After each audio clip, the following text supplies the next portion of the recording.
الحمد للہ وکفا والصلاة والسلام علی عباده الذین اصطفى خصوصاً علی افضلہم وخاتم النبیین محمد الامین وعلی آلہ وصحبہ اجمعین اما بعد فاعوذ باللہ من الشیطان الرجیم بسم اللہ الرحمن الرحیم رب اشرح لي صدري ويسر لي امري واحلل عقدة من لساني يفقهوا قولي اللهم ربنا الهمنا رشدنا واعذنا من شرور انفسنا اللهم ارنا الحق حقا وارزقنا اتباعه وارنا الباطل باطلا وارزقنا اجتنابه آمین یا رب العالمین۔ جیسے کہ آپ کو معلوم ہے ہمارے اس درس کا 2 ہفتے تو وقفہ رہا ہے۔ اس سے قبل 8 اکتوبر کو جو درس ہوا تھا وہ درس کی بجائے خاص موضوع پر تقریر تھی۔ موضوع یہ تھا کہ نبوت اور رسالت میں کیا فرق ہے، اور آیا رسول قتل ہو سکتے تھے یا نہیں۔ یہ موضوع ہمارے سلسلہ درس میں اس بنا پر آ گیا تھا کہ 1 اکتوبر کو جو درس ہمارا ہوا تھا اس میں سورہ بقرہ کی آیت نمبر 87 کا ہم نے مطالعہ کیا، اور اس میں قتل انبیاء کا ذکر ہے، لیکن وہاں لفظ رسولوں کا استعمال ہوا ہے۔ وہ آیت مبارکہ میں پھر آپ کو سنا رہا ہوں۔ وَلَقَدْ آتَيْنَا مُوسَى الْكِتَابَ وَقَفَّيْنَا مِن بَعْدِهِ بِالرُّسُلِ وَآتَيْنَا عِيسَى ابْنَ مَرْيَمَ الْبَيِّنَاتِ وَأَيَّدْنَاهُ بِرُوحِ الْقُدُسِ أَفَكُلَّمَا جَاءَكُمْ رَسُولٌ بِمَا لَا تَهْوَىٰ أَنفُسُكُمُ اسْتَكْبَرْتُمْ فَفَرِيقًا كَذَّبْتُمْ وَفَرِيقًا تَقْتُلُونَ۔ اور جیسا کہ ایک قاعدہ ہے جو میں نے بار بار بیان کیا ہے، قرآن مجید میں بالعموم اہم مضامین کم سے کم 2 جگہ ضرور آتے ہیں۔ اس آیت کا بھی مثنیٰ ہے، جوڑا ہے، اور وہ سورہ مائدہ کی آیت نمبر 70 ہے۔ لَقَدْ أَخَذْنَا مِيثَاقَ بَنِي إِسْرَائِيلَ وَأَرْسَلْنَا إِلَيْهِمْ رُسُلًا كُلَّمَا جَاءَهُمْ رَسُولٌ بِمَا لَا تَهْوَىٰ أَنفُسُهُمْ فَرِيقًا كَذَّبُوا وَفَرِيقًا يَقْتُلُونَ۔ تقریباً ایک ہی مضمون ہے، ان دونوں آیات کا ہم ترجمہ کر چکے ہیں۔ مجھے اس وقت صرف حوالہ دینا تھا کہ ان 2 آیات میں قتل انبیاء کے تذکرے میں لفظ جو استعمال ہوا ہے وہ رسول ہے، جبکہ قرآن مجید کے محکمات کے حوالے سے اور دوسرے نظائر کے حوالے سے یہ بات میرے نزدیک تقریباً ثبوت کو پہنچتی ہے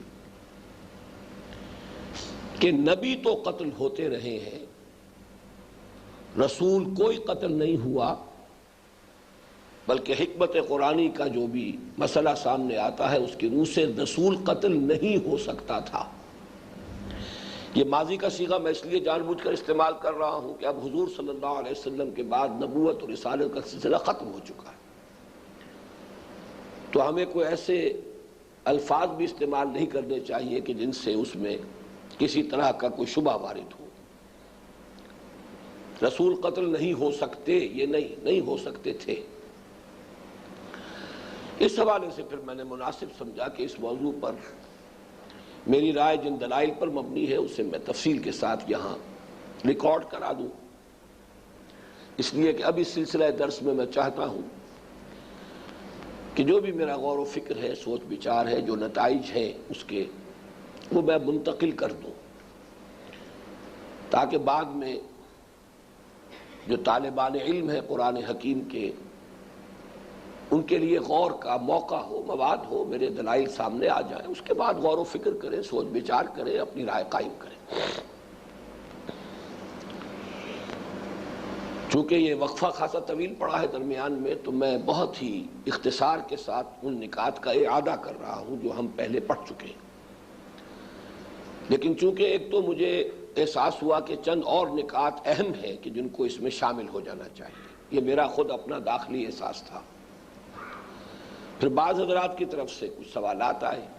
ایک صاحب نے بڑا مفصل خط بھی لکھا، وہ اس وقت بھی میرے پاس موجود ہے، اگرچہ انہوں نے اپنا پتہ نہیں دیا لیکن نام تو دیا ہے، اور ان کی دلچسپی ظاہر ہوتی ہے کہ اتنا مفصل خط لکھا ہے۔ اس میں ان کی طرف سے جو اشکالات آئے ہیں تو میں نے محسوس کیا کہ ہو سکتا ہے اور بھی بہت سے حضرات کے ذہنوں میں وہ اشکالات ہوئے ہوں، تو بہتر ہے کہ میں اس کے ساتھ ہی اس کے ضمن میں بھی اپنی وضاحتیں پیش کر دوں، لہذا ہم ایک سیشن اور اسی موضوع پر لے رہے ہیں۔ جن امور کا اعادہ اختصار کے ساتھ مطلوب ہے ان میں سب سے پہلے یہ کہ لغوی اعتبار سے نبی کا لفظ یا تو نبأ سے مشتق ہے، اہم خبر، تو اہم خبریں دینے والا نبی ہوا، اور خاص طور پر غیب کی خبریں دینے والا، اس لیے کہ جو بنیادی ایمانیات ہیں ان کا سب کا تعلق جو ہے وہ عالم غیب سے ہے۔ یہی اکثر و بیشتر لوگوں کی رائے ہے، لیکن یہ کہ دوسرا امکان ہے نبون سے۔ نبون کے معنی ہے بلندی، تو نبی اگر یہ تسلیم کیا جائے تو اس کے معنی ہوں گے بہت بلند مرتبہ، بہت اونچے مقام پر فائز انسان، جبکہ رسول یا مرسل یہ دو شکلوں میں لفظ آتا ہے، اس کے بارے میں کوئی اشکال نہیں ہے۔ ارسلہ یرسل ارسالا، بھیجنا، بھیجا ہوا، فرستادہ، پیغامبر، ایلچی، یہ رسول کے معنی ہے۔ دوسری بات یہ کہ نبی اور رسول کے بارے میں ایک بات متفق علیہ ہے جس میں کوئی اشکال نہیں، کوئی اختلاف نہیں، کہ ان کے مابین خاص اور عام کی نسبت ہے۔ نبی عام ہے، رسول خاص ہے۔ کیا معنی؟ ہر رسول تو لازماً نبی ہے، ہر نبی لازماً رسول نہیں۔ یہ بالکل ایسے ہی ہے جیسے کہ مومن اور مسلم، مومن خاص ہے، مسلم عام ہے، یعنی ہر مومن تو لازماً مسلم ہوگا، ہر مسلم کا مومن ہونا لازم نہیں ہے۔ قالت الاعراب آمنا قل لم تؤمنوا ولكن قولوا اسلمنا ولما يدخل الايمان في قلوبكم، ایمان کی نفی، اسلام کا اس بات۔ اس کے علاوہ جو ہے بعض حضرات نے آراء دینے کی کوشش کی ہے، بات بنی نہیں ہے، بنتی نہیں ہے۔ مثلاً یہ کہ اس نبی کو رسول کہا جائے گا جو صاحب کتاب ہو، لیکن یہ کہ یہ اصول ٹوٹ جاتا ہے حضرت داؤد کے معاملے میں کہ انہیں کتاب دی گئی، زبور دی گئی، لیکن وہ نبی ہے، رسول نہیں ہے۔ یا یہ کہ کوئی رسول وہ ہوتا ہے جو نئی شریعت لے کر آئے، یہ قاعدہ ٹوٹ جاتا ہے حضرت عیسیٰ علیہ السلام کے ضمن میں، وہ رسول ہے لیکن کوئی نئی شریعت نہیں لائے، شریعت موسوی ہی کو دوبارہ پختگی کے ساتھ قائم کرنے کے لیے آئے۔ Don't think I have come to destroy law, شریعت موسوی تم پر لاگو رہے گی۔ اس میں جو بھی رائے میری بنی ہے وہ ایک جدید، چونکہ تمثیل بڑی آسانی سے سمجھ میں آ جانے والی ہے، کہ ہمارے ہاں جو مختلف سروسز کی جو سطحیں ہیں، کہ ایک کارڈر ہوتا ہے، سی ایس پی کلاس ہے ایک، اب جو شخص اس کارڈر میں آ گیا ہے وہ C S P class officer ہے۔ اب ایک ہے اس کی اپوائنٹمنٹ، وہ کہیں ڈپٹی کمشنر لگا ہے، یا کہیں سیشن جج لگا ہے، یا کہیں کسی اور عہدے کے اوپر اس کا نصب ہوا ہے، تو گویا کہ کارڈر مرتبہ اور اپوائنٹمنٹ منصب، نبوت مرتبہ ہے۔ جب تک کسی نبی کو کسی معین جگہ، معین قوم، معین علاقے، معین ملک کی طرف نہیں بھیجا جاتا، وہ اپوائنٹمنٹ نہیں ہے، نبی تو ہے وہ، لیکن یہ کہ جب بھیج دیا جاتا ہے اس لیے ہمیشہ آتا ہے الہ، جاؤ ادھر، اذهب الى فرعون انه طغى۔ اب گویا کہ وہ رسول کی حیثیت سے اس قوم کی طرف مبعوث ہو گئے۔ اور یہ جو فرق ہو جاتا ہے اس میں بڑا منطقی اعتبار سے، کہ جب کوئی شخص کسی منصب کے اوپر فائز ہو جائے تو اب اس کی ذمہ داریاں بھی ہیں اور اختیارات بھی ہیں. ورنہ سی ایس پی آفیسر ہے، وہ کہیں بیٹھا ہے، ابھی اسے کہیں کا چارج نہیں ملا ہے، نہ اس کا کوئی منصب ہے نہ اختیارات ہے، بس وہ یہ کہ ایک کارڈر ہے اس کا، جو سیلری ہے وہ ملتی رہے گی. بہت سے لوگ جو ہے آج کل آپ کو معلوم ہے سیاسی اختلافات کی وجہ سے انہیں بٹھا دیا جاتا ہے کہ جو کسی بھی اعتبار سے پسندیدہ لوگ نہیں ہوتے، لیکن بہرحال ان کا وہ جو مرتبہ ہے وہ قائم رہے گا. وہ سی ایس پی کلاس ہے، اس کے آفیسرز ہیں، اس کی حیثیت ہے. البتہ یہ کہ اگر اپوائنٹمنٹ نہیں ہے پرٹیکولر کسی جگہ پر تو اب حدود اختیارات اور ذمہ داریوں کا تعین نہیں. تو یہ ہے میری رائے کہ نبی یا نبوت یہ ایک کارڈر ہے، ایک رتبہ ہے، اور رسالت جب وہ نبی کسی معین مقام، قوم، علاقے یا قبیلے، کسی ملک کی طرف تعین کے ساتھ بھیج دیا جاتا ہے تو یہ منصب ہے. اس میں چند چیزوں کا آج میں اضافہ کر رہا ہوں. ایک مثال تو میں نے پہلے بھی دی تھی اور وہ میں سمجھتا ہوں کہ بہت صحیح ہے. ایک تو یہ کہ ہم نے جدید اصطلاحات کے حوالے سے سی ایس پی کلاس اور اپوائنٹمنٹ کے حوالے سے بات کو سمجھنے کی کوشش کی. ایک یہ ہے کہ کوئی اللہ کا بہت نیک بندہ ہے جسے ہم کہتے ہیں ولی اللہ ہے. اب وہ ولی اللہ جو ہے جہاں بھی ہوگا اللہ کا نیک بندہ، اس سے ایمان پھیلے گا، نیکی پھیلے گی. کیسے ممکن ہے کہ بھٹی ہو اور اس سے حرارت نہ پھیلے، اور برف کی سل رکھی ہو اور اس سے ٹھنڈ جو ہے ماحول میں سرایت نہ کرے؟ تو نبی جو ہے در حقیقت یوں سمجھیے کہ ایسے اولیاء اللہ ہوتے تھے جن پر وحی بھی آتی تھی. بس یہ فرق ہے. باقی یہ کہ ان سے نیکی پھیلتی تھی، چاہے انہیں اپوائنٹمنٹ ملا ہے یا نہیں ملا ہے. جس اللہ پر یقین رکھتے تھے اس کی توحید کا وہ پرچار کرتے تھے، جس آخرت کا انہیں یقین حاصل تھا اس کی طرف لوگوں کو متوجہ کرتے تھے. جو خیر، جو نیکی، جو بھلائی فکر کی، عمل کی اللہ نے انہیں عطا کی ہے اس کو شیئر کرتے تھے، لوگوں کے اندر تقسیم کرتے تھے. لیکن وہ اس پر مامور نہیں تھے.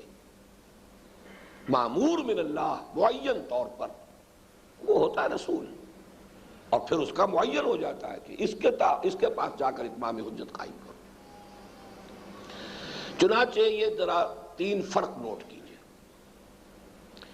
نبی اپنی ذات پر ایمان کا مطالبہ نہیں کرتا تھا، نہ اپنے لیے شخصی اطاعت کا مطالبہ کرتا تھا. میرا حکم مانو، مجھ پر ایمان لاؤ. رسول کا معاملہ یہی ہے، مجھ پر ایمان لاؤ اور میرا حکم ماننا پڑے گا ذاتی طور پر. ان اعبدوا اللہ واطیعون، اللہ کا تقوی اختیار کرو، میری اطاعت کرو.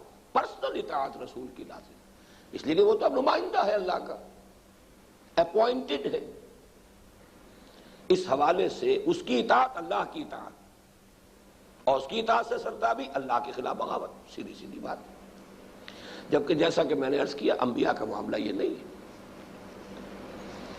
نبی حضرت یوسف علیہ السلام ہے، انہوں نے بادشاہ کے دربار میں جا کر یہ نہیں کہا کہ پہلے مجھ پر ایمان لاؤ پھر مجھ سے بات کرنا. اتنا بڑا معاملہ ہے، میں نے خواب کی تعبیر بھی تمہیں بتا دی ہے، لیکن یہ کہ پہلے مجھے مانو، مجھ پر ایمان لاؤ، میں اللہ کا نبی ہوں یا اللہ کا رسول ہوں، پھر کوئی کوآپریشن ہوگا نہیں. تو یہ فرق نوٹ کیجئے. شخصی ایمان کا مطالبہ، شخصی اطاعت کا مطالبہ نبی کی طرف سے نہیں آتا تھا. رسول کے لیے تو پہلا قدم وہی مجھے مانو، ان اتقوا اللہ یا اعبدوا اللہ واطیعون. دوسری بات یہ کہ رسول کی طرف سے جب اتمام حجت کسی قوم پر ہو جاتا تھا، شہادت علی الناس، لوگوں کے اوپر، کہ حق واضح کر دیا، پیغام کے ابلاغ کا حق ادا کر دیا، کوئی اشتباہ نہیں رہا، کسی نیک نیت انسان کے لیے کسی مغالطے کی بنیاد باقی نہیں رہی سوائے اس کے کہ حسد ہے، عداوت ہے، بغض ہے، تکبر ہے، ہٹ دھرمی ہے، اپنی چودراہٹوں کی فکر ہے، اپنی مذہبی سیادتوں کی فکر ہے، اس وجہ سے نہیں مان رہا. لیکن حجت قائم ہو چکی ہے۔ اب اس کے بعد اگر قوم بحیثیت مجموعی رد کر دے رسول کو، لازماً ہلاک کر دی جاتی تھی، کوئی کنسیشن نہیں۔ یہ ہے قانون، بہت ہے۔ نبی کا معاملہ یہ نہیں ہے۔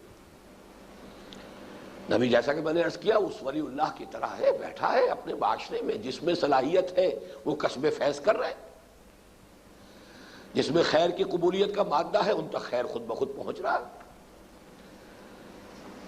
جو کنڈکٹرز آف ہیٹ ہیں بھٹی سے ان کو ہیٹ پہنچ رہی، چاہے ان کا ارادہ تھا نہیں تھا اور نبی نے اس طریقے سے مطالبہ کیا نہیں کیا، خود بخود پہنچے گی۔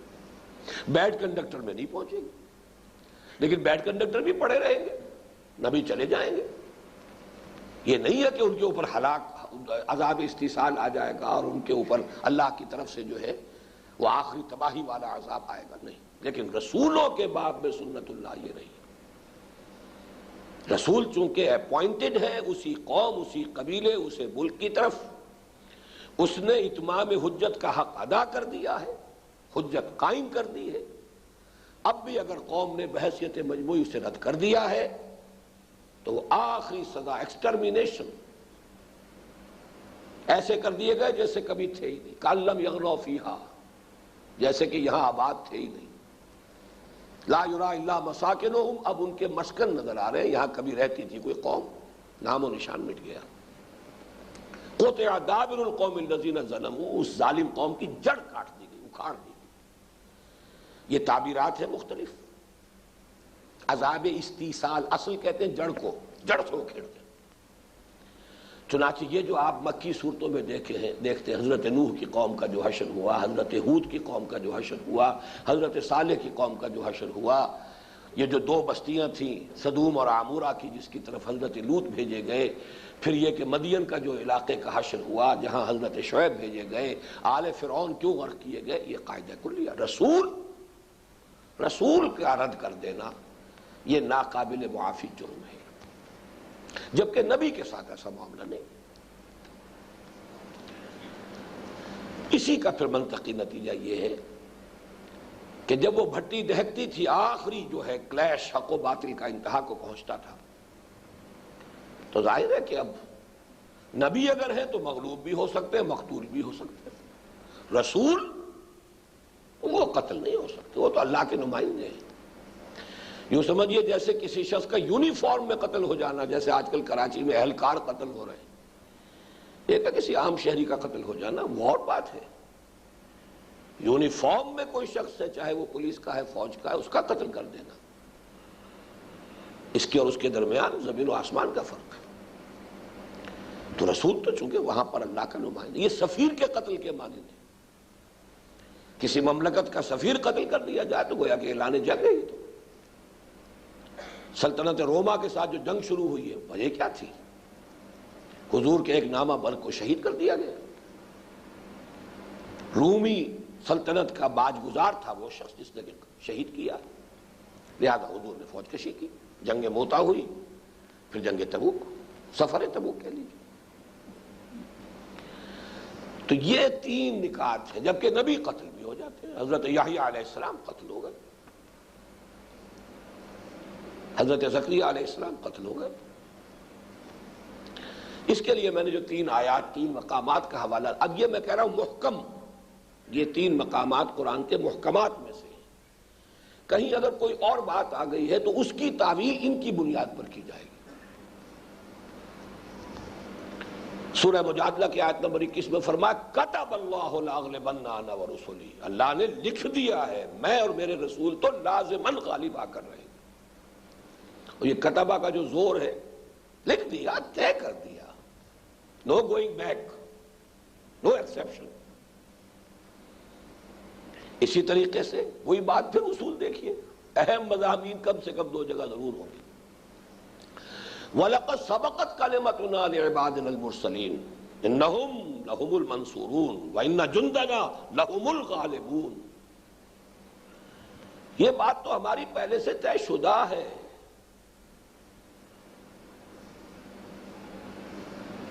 ہمارے جو بندے مرسل ہو کر جائیں گے یہ طے شدہ ہے وَلَقَدْ سَبَقَتْ كَلِمَتُنَا لِعِبَادِنَا الْمُرْسَلِينَ إِنَّهُمْ لَهُمُ الْمَنْصُورُونَ، ان کی مدد لازماً ہوگی، وَإِنَّ جُنْدَنَا لَهُمُ الْغَالِبُونَ، اور ہمارا لشکر لازماً غالب آ کر رہے، مغلوبیت کا سوال ہی نہیں۔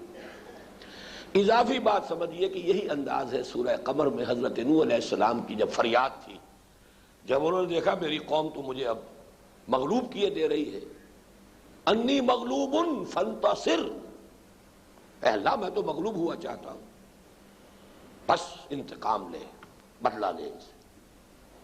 معلوم ہوا کہ ان کے بھی علم میں تھا کہ قانون یہ ہے، جب مجھے رسالت کے منصب پر فائز کیا ہے، انی مغلوب فانتصر، فا کے ساتھ، بس تیرے اس قانون کا ابدی کا تقاضا ہے۔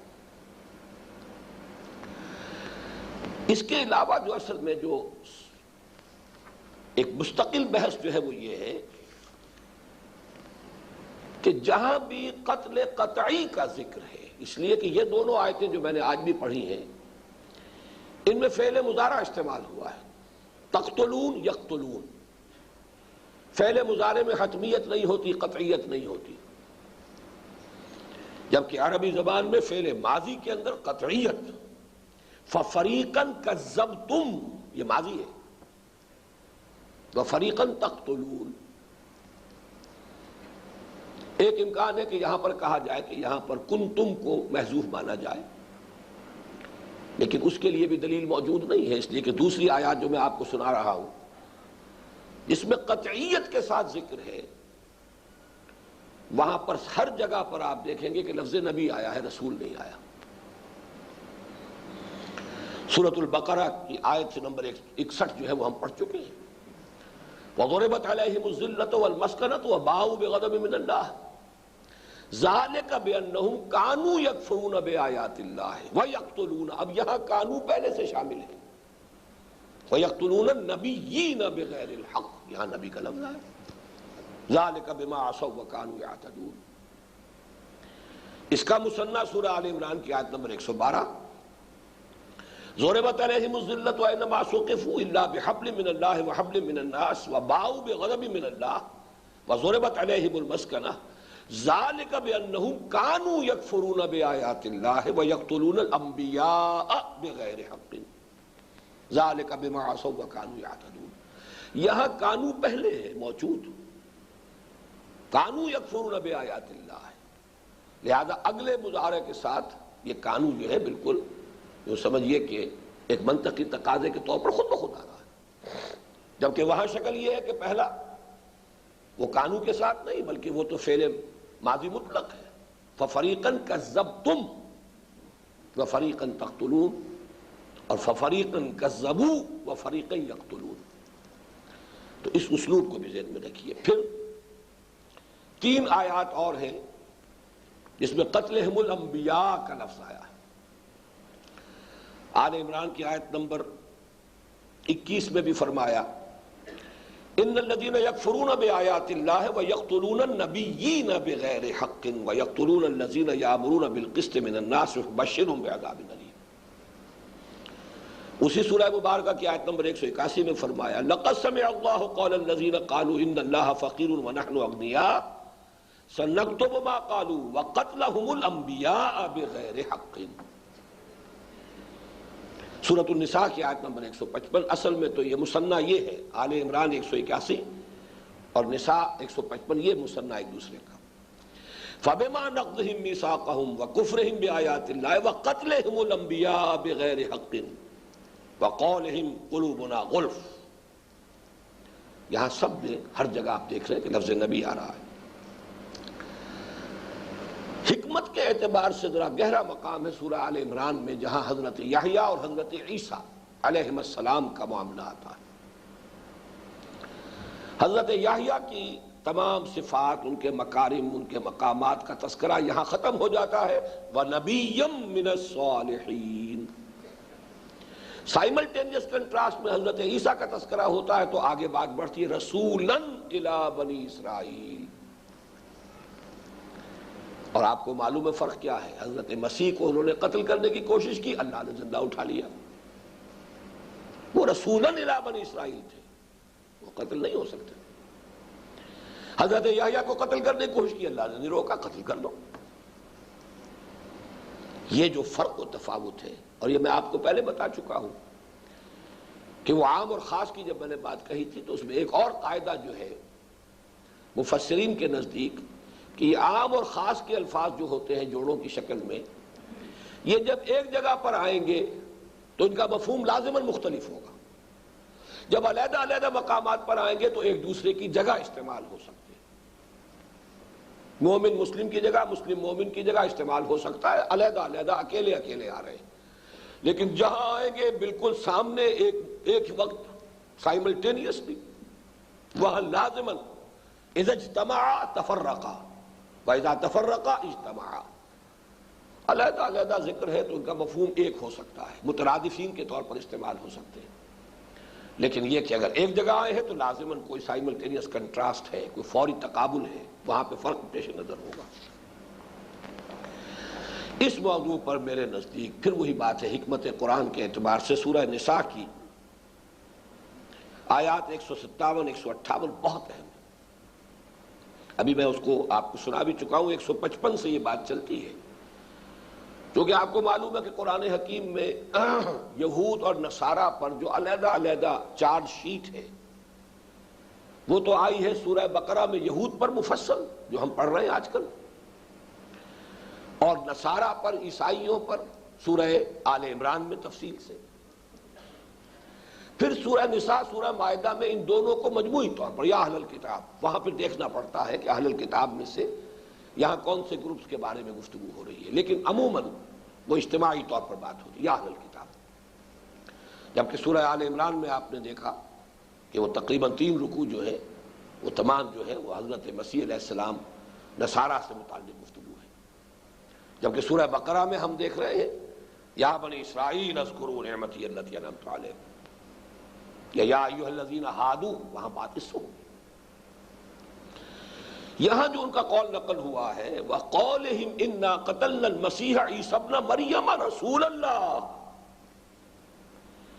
اور ان کا یہ کہنا کہ ہم نے قتل کر دیا مسیح کو، عیسیٰ یعنی مریم کے بیٹے کو، اللہ کے رسول کو. اب یہاں ظاہر بات ہے یہ رسول اللہ کے الفاظ ان کے نہیں ہو سکتے. اگر وہ رسول اللہ مانتے تو قتل کیوں کرتے؟ ذرا نوٹ کیجئے کہ سہیل بن عمرو کی بات جو آئی تھی رضی اللہ تعالیٰ عنہ، بعد میں ایمان لے آئے. جب صلح حدیبیہ میں وہ آئے ہیں قریش کی طرف سے جبکہ نیگوشیٹ کرنے کے لیے، جب نظری طور پر گفتگو میں باتیں طے ہو گئی، اب آیا مرحلہ، اچھا لکھیے، لکھوا لیا جائے. حضور نے ڈکٹیشن شروع کی، حضرت علی لکھ رہے ہیں. علی لکھو، یہ معاہدہ ہے جو محمد الرسول اللہ اور قریش کے مابین طے پایا. انہوں کا رک جائیے، یہاں رسول اللہ کے الفاظ نہیں آئیں گے، یہ تو معاہدہ ہے، دستخط ہمارے بھی ہوں گے، آپ کے بھی ہوں گے. ہم آپ کو اللہ کا رسول مان لیں تو جھگڑا کائے گا؟ پھر اس معاہدے کی ضرورت کیا ہے؟ پھر تو قصہ ختم ہوا. ہم تو آپ کو رسول نہیں مانتے. لہذا یہاں لکھیے یہ معاہدہ ہے محمد ابن عبداللہ اور قریش کے بارے. حضور مسکرائے، تم مانو نہ مانو میں اللہ کا رسول ہوں، لیکن علی مٹا دو، وہ الفاظ مٹا دو جو یہ کہہ رہے ہیں. بہرحال ان کا آبجیکشن جو ہے اس اعتبار سے تو درست تھا، قانونی اعتبار سے، کہ اگر ہم نے رسول مان لیا ہوتا آپ کو تو یہ نوبت کیوں آتی، یہ جھگڑا کائے گا ہوتا، اس صلح کی ضرورت کیا تھی؟ بالکل وہی بات ہے. وہ رسول مانتے تو سولی پہ کیوں چڑھاتے؟ یہ گویا کہ اللہ کی طرف سے وہ سائن آف ایکسکلیمیشن کے ساتھ ہے. ان کا یہ کہنا کہ ہم نے اس مسیح عیسیٰ ابن مریم کو قتل کر دیا، اللہ کے رسول کو قتل کر دیا، ہاؤ کم؟ امپاسبل، ناممکن. وما قتلوہ وما صلبوہ ولکن شبہ لہم. اور یہ پھر مضمون ختم ہوتا ہے وما قتلوہ یقینا. یہ جو ہے ثابت ہو گیا یہاں پر کہ رسول قتل نہیں ہو سکتا. کیا بات کر رہے ہیں؟ جتنا بھی انسان جو ہے اپنی طرف سے کوشش کر لے، یہ انہونی بات ہے. اب اس میں جو اعتراضات کچھ ہوئے ہیں، پہلے تو میں آپ کو یہ بتا دوں کہ عجیب سی بات ہے کہ انہوں نے انہی 2 آیتوں کے حوالے سے کہا ان کی تعویل پھر کیا، آیت نمبر 87 اور آیت نمبر 70 مائدہ کی. تو میں نے تو 1.5 گھنٹے تقریر انہی کی تعویل پر کی تھی، اور اس تقریر پر ان کا جو تبصرہ ہے وہ یہ ہے، آپ کی تقریر بہت جامع، بہت مفصل اور دلائل پر مبنی تھی، جامع بھی تھی، مفصل بھی تھی، مدلل بھی تھی، اور میں نے وہ ساری تقریر کی ہی اس لیے تھی کہ ان دونوں آیات کی توجیہ کروں۔ اب وہ توجیہ کیا ہے دوبارہ میں عرض کر دیتا ہوں۔ یا تو وہاں پر رسول بمانی نبی مان لیا جائے گا، جبکہ اصول ہے اس جوڑے کے الفاظ مترادفین کے طور پر استعمال ہو جاتے ہیں، جبکہ اتنے مقامات پر ہم دیکھ رہے ہیں کہ معاملہ اور محکمات، قوانین، اصول،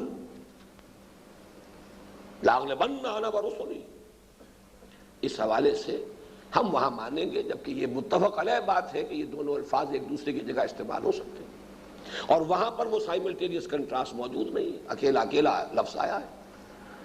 تو پہلی توجیہ، پہلی تعویل یہ ہوگی۔ دوسری تعویل کیا ہوگی وہ میں عرض کر چکا ہوں نحو کے اعتبار سے، کہ پہلا ورب آیا ہے ماضی مطلق فَفَرِيقًا كَذَّبُوا، اور دوسرا جو ہے وہ فعل مضارع ہے، تو یہاں پر اس کا مفہوم ہوگا ایک گروہ کو کی تو انہوں نے صرف تکذیب پر اکتفا کی، اور ایک گروہ کو قتل کرنے کی کوشش کرتے رہے۔ قطعیت، حتمیت اس فعل کی تکمیل جو ہے وہ وہاں پر اس اسلوب کا منطقی نتیجہ نہیں ہے۔ دونوں جگہ پر یہ دو میں سے کوئی ایک تعویل بھی آپ اختیار کر لیجئے تو وہاں بات پوری پختہ ہو جائے گی۔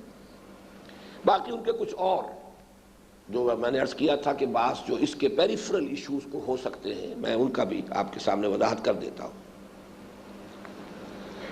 اب یہ کہتے ہیں کہ غزوہ احد میں اگر یہ ایسا ہی قانون تھا، اتنا واضح تھا، صاف تھا، تو غزوہ احد میں یہ خبر کیوں اڑ گئی تھی کہ حضور کا انتقال ہو گیا، حضور قتل ہو گئے، شہید ہو گئے؟ تو اس میں پہلی بات تو یہ ہے کہ جنگ کے حالات میں اس قسم کی کیفیات جو ہے بہت جذباتی فضا ہوتی ہے، ورنہ یہ ہے، اس کی مثال دے رہا ہوں کہ قرآن مجید میں اِنَّكَ مَيِّتٌ وَإِنَّهُمْ لَمَيِّتُونَ، اے نبی آپ کا بھی انتقال ہو کر رہے گا، موت آپ پر بھی وارد ہوگی، ان سب پر بھی ہوگی۔ پھر کیا وجہ تھی کہ حضرت عمر نے کہا کہ اگر کسی نے کہا کہ محمد کا انتقال ہو گیا تو گردن اڑا دوں گا؟ یہ ایک جذباتی کیفیت کے اندر کوئی باتیں جو ہے اس طرح کی ہو جانا وہ کوئی دلیل نہیں بنتی، منطقی بات نہیں بنتی۔ ہمیں محکمات دیکھنی ہوں گی قرآن کی، قرآن نے قاعدہ کلیہ کیا بیان کیا ہے۔ ایک اور بات انہوں نے کہی ہے کہ اگر اتنی یقینی بات تھی کہ رسول قتل نہیں ہو سکتے تو حضور کی حفاظت کی ضرورت کیا تھی؟ کیوں پہرا ہوتا تھا؟ کیوں آپ کی حفاظت کا بندوبست ہوتا تھا؟ اس میں پہلی بات تو یہ ہے کہ یہ اصل میں جبر و قدر کا ایشو ہے۔ ہر شخص کو معلوم ہے کہ رزق میرا اللہ کے ذمے ہے، پھر ہم محنت کیوں کرتے ہیں؟ ایک عالم اسباب کی بات ہے، ایک چیز اپنی جگہ پر طے ہے، معین ہے، فیصل شدہ ہے، لیکن یہ کہ اس میں عالم اسباب میں آپ بری نہیں ہو جاتے محنت سے، آپ کو وہ کام کرنا ہے۔ پھر یہ کہ حفاظت تو صرف اس بنیاد پر بھی ہوتی ہے کہ قتل نہ ہو سکے، زخمی کر دیے جائے، گزند پہنچا دیا جائے، کوئی کوفتی ہو جائے آپ کے لیے، کوئی شریر آ کر کسی وقت آ کر آپ کو ایسی باتیں جا کے سنا جائے، ذہنی کوفت، کوئی اور جسمانی اذیت، قتل تو ایک آخری درجے کی بات ہے۔ تو کیا اس سے حضور صلی اللہ علیہ وسلم کی حفاظت کی ضرورت نہیں تھی؟ ویسے خود انہوں نے ایک بات کہہ دی ہے اور میں سمجھتا ہوں کہ یہ اچھا کریڈٹ ہے ان کا کہ واقعی سوچنا پڑتا ہے کہ جب قرآن مجید میں تھا کہ وَاللَّهُ يَعْصِمُكَ مِنَ النَّاسِ، اللہ آپ کی مدد کرے گا اور آپ کی حفاظت کرے گا لوگوں سے، تو پھر یہ حفاظت واقعی سمجھ میں نہیں آتی؟ سمجھ میں آتی ہے، وہی ہے اللہ رازق ہے، رزق کا کسب تمہیں کرنا ہے۔ وَمَا رَمَيْتَ إِذْ رَمَيْتَ وَلَكِنَّ اللَّهَ رَمَىٰ فَلَمْ تَقْتُلُوهُمْ وَلَكِنَّ اللَّهَ قَتَلَهُمْ، یہ ایک دوسرے کی نقیض نہیں ہے۔ اے مسلمانوں تم نے قتل نہیں کیا، اللہ نے انہیں قتل کیا میدان بدر میں، اور اے نبی آپ نے نہیں مٹھی بھر کر پھینکی تھی کنکریوں کی، اللہ نے پھینکی تھی۔ یہ دونوں چیزیں ایک ہی حقیقت کی تعبیر ہے، ہر فعل کے اندر دو ایلیمنٹس موجود ہیں۔ بہرحال یہ مسئلہ وہ جبر و قدر والا ہے۔ وَاللَّهُ يَعْصِمُكَ مِنَ النَّاسِ، یہ خود میرے اس موقف کے لیے انہوں نے اپنے پاس سے خود دلیل دی ہے۔ ایک انہوں نے کہا کہ شب بدر جو ہے، بدر سے ایک شب پہلے حضور کیوں اتنے بے قرار تھے، کیوں پریشان تھے، اگر یہ اتنی یقینی بات تھی کہ میں قتل نہیں ہو سکتا؟ تو یہ بڑی بودھی بات انہوں نے کہی ہے۔ حضور نے اپنے بارے میں تو بات کہی نہیں، یہ فرماتا ہے نبی یہ جو اے اللہ جو میں نے اس وقت لا کر میدان میں ڈال دیے 313، اگر یہ قتل ہو گئے کل تو پھر قیامت تک تیرا نام لینے والا کوئی نہیں ہوگا۔ یہ ان کے بارے میں، اور ظاہر بات ہے ان میں سے تو 14 شہید ہوئے، اگر 14 ہوئے تھے تو 140 بھی ہو سکتے تھے۔ اس حوالے سے یہ بات جو ہے در حقیقت اس میں تو کہیں اس دعا میں کہیں بھی حضور صلی اللہ علیہ وسلم کا، اور ویسے بھی سوچئے غور کیجئے، یہ تقریباً بیچوں بیچ وہ عریش بنائی گئی تھی میدان کے اندر، ادھر لشکر مسلمانوں کا کافی فاصلے پر، ادھر کفار کا پڑاؤ بیچوں بیچ، اور پہرے پر اس وقت صرف حضرت ابو بکر تھے رضی اللہ تعالیٰ، ننگی تلوار لیے۔ تو اس سے اندازہ ہوتا ہے کہ واللہ یعصمک من الناس، اس کا کچھ یقین لوگوں کو موجود تھا، ورنہ اتنا تو کم اہتمام نہیں ہونا چاہیے تھا حضور صلی اللہ علیہ وسلم کا۔ اگرچہ حضرت علی رضی اللہ تعالیٰ عنہ نے اسی سے دلیل نکالی ہے، حضرت ابو بکر کے انتقال پر جو الفاظ انہوں نے کہے خطبے کی شکل میں کہ ابو بکر ہم میں سب سے بڑھ کر شجاع بھی تم ہی تھے، اس لیے کہ وہ شب جو ہے اس روز تم پہرا دے رہے تھے تلوار لے کر، جبکہ محمد الرسول اللہ صلی اللہ علیہ وسلم نے وہ طویل سجدہ کیا ہے اور گڑ گڑا کر دعائیں مانگی۔ ایک اور بات یہ کہی گئی کہ قرآن میں یہ کیوں آیا افَإِن مَاتَ أَوْ قُتِلَ، یہ سورہ آل عمران میں آیا ہے، اگر وہ ان کا انتقال ہو جائے یا وہ قتل ہو جائیں، انقلبتم علی اعقابکم، تو کیا تم اپنی ایڑیوں کے بل لوٹ جاؤ گے؟ اس کا جواب یہ ہے کہ جب بھی کبھی کلام شرطیہ ہوتا ہے وہ بسا اوقات ایک مفروضے کی شکل میں بھی ہوتا ہے، وہ ضروری نہیں ہوتا کہ اس سے آپ منطقی طور پہ کوئی نتیجہ نکال سکیں۔ جیسے یہ سورہ زخرف کی آیت نمبر 81 ہے، قُلْ إِن كَانَ لِلرَّحْمَنِ وَلَدٌ فَأَنَا أَوَّلُ الْعَابِدِينَ، اے نبی کہہ دیجئے کہ اگر رحمان کے کوئی بیٹا ہے یا ہوتا تو سب سے پہلے میں ہوتا اسے پوجنے والا۔ اب کوئی شخص دلیل بنائے کہ اس کا مطلب بیٹا ہو سکتا ہے، اللہ نے تو کہا ہے کہ اگر رحمان کا کوئی بیٹا ہے، نہیں، یہ تو ایک مفروضہ ہے نفی کی انتہا کے درجے میں۔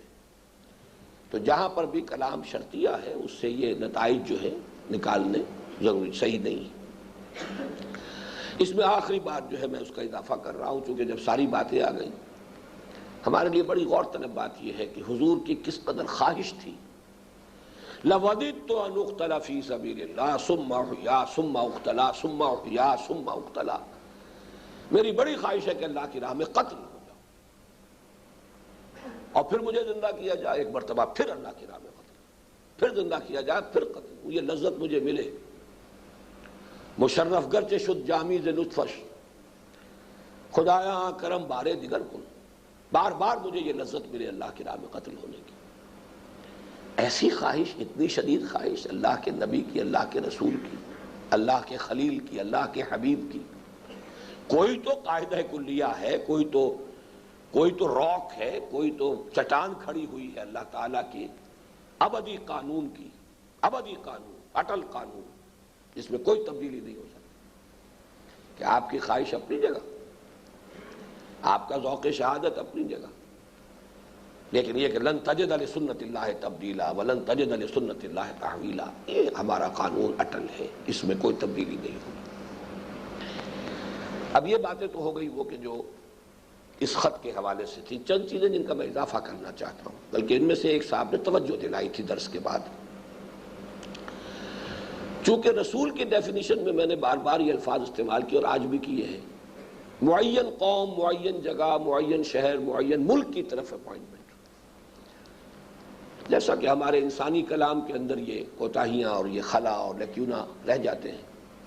اس میں وضاحت کرنی چاہیے تھی کہ حضور کا معاملہ اس اعتبار سے مستثنیٰ ہے کہ آپ صرف کسی ایک قوم یا کسی ایک ملک یا کسی ایک قبیلے یا کسی ایک علاقے کے لیے نہیں بھیجے گئے۔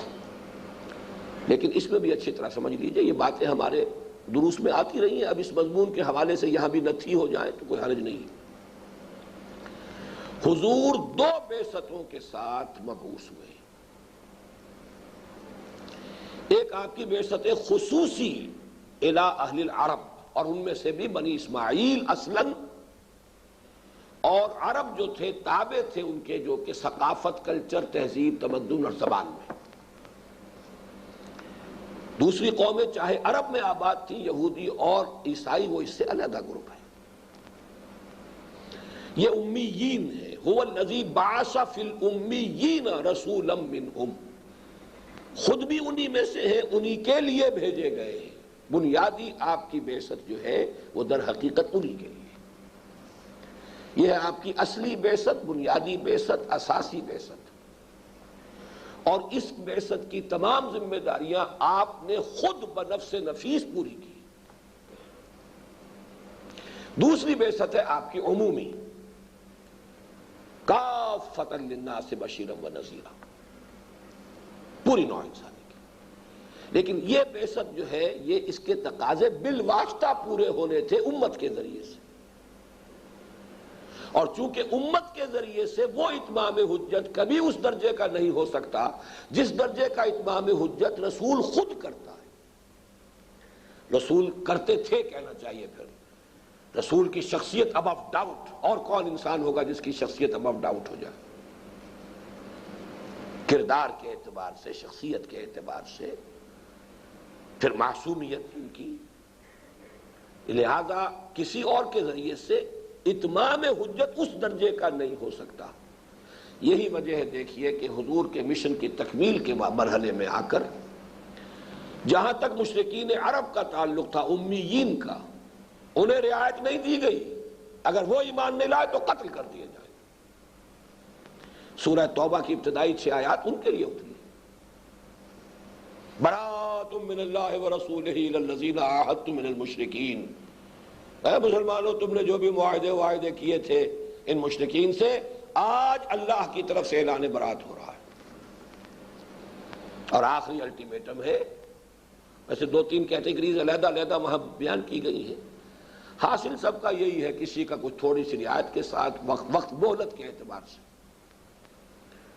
لیکن یہ کہ آخری یہ تھا کہ پھر قتل عام ہوگا، یعنی یہ عذاب الہی تھا اصل میں، جو قوم نوح پر آیا، قوم ہود پر آیا، کسی پر زلزلے کی شکل میں آیا، کسی پر سیلاب کی شکل میں آیا، کسی پر آسمان کا پتھراؤ ہوا ہے، کسی کو غرق کیا گیا، یعنی ان کے اپنے مسکنوں میں کسی کو باہر نکال کر اور نیل میں یا سمندر میں غرق کیا گیا ہے۔ اسی طریقے سے اب وہ عذاب استیصال، اگر یہ ایمان نہیں لاتے تو یہ لوگ جو ہے جن کے لیے آپ کی بعثت بنیادی ہے اور جس کے لیے اتمام حجت کے سارے تقاضے تمام شرائط کے ساتھ آپ نے خود بنفس نفیس پورے کر دیے، ان کے لیے تو کوئی رعایت نہیں ہے، یا ایمان لائیں یا قتل کر دیے جائیں۔ فَإِذَا انْسَلَخَ الْأَشْهُرُ الْحُرُمُ فَاقْتُلُوا الْمُشْرِكِينَ حَيْثُ وَجَدتُّمُوهُمْ، اتنی ننگی آیت، قریہ الفاظ صاف، نو چیونگ آف ورڈز، کوئی اگر مگر ادھر ادھر کی بات نہیں، اللہ کی بات ہے۔ واللہ لا یستحیی من الحق، اللہ کو حق بات کہنے میں کوئی جھجک نہیں ہے۔ اب آپ تعویلیں کرتے پھریے، مغرب کے سامنے ہاتھ جوڑتے پھریے، میثاق مدینہ ہی کو یاد کرتے رہیے، وہی آپ کے ذہن سے نہیں اترنے پاتا۔ یہ آیتیں ہیں نا آخری تو، فَإِذَا انْسَلَخَ الْأَشْهُرُ الْحُرُمُ فَاقْتُلُوا الْمُشْرِكِينَ حَيْثُ وَجَدتُّمُوهُمْ، جہاں پاؤ قتل کر دو، وَخُذُوهُمْ وَاحْصُرُوهُمْ وَاقْعُدُوا لَهُمْ كُلَّ مَرْصَدٍ، پکڑو انہیں، گھیراؤ کرو ان کا، محاصرہ کرو ان کا، اور گھات میں بیٹھو ان کے لیے۔ یہ اتنے الفاظ، لیکن بقیہ کے لیے اہل کتاب اور نصارہ جو بھی یہودی تھے، وہ چاہے تو یہودی رہتے ہوئے برقرار رہ سکتے ہیں، عیسائی رہتے ہوئے برقرار رہ سکتے ہیں، یؤتوا الجزیۃ عن ید وہم صاغرون، ہاتھ سے جزیہ پیش کریں چھوٹے بن کر رہے، اگر اسلام کی بالادستی کو قبول کر لیتے ٹھیک ہے، ان کے لیے اسلام کو قبول کرنا لازم نہیں۔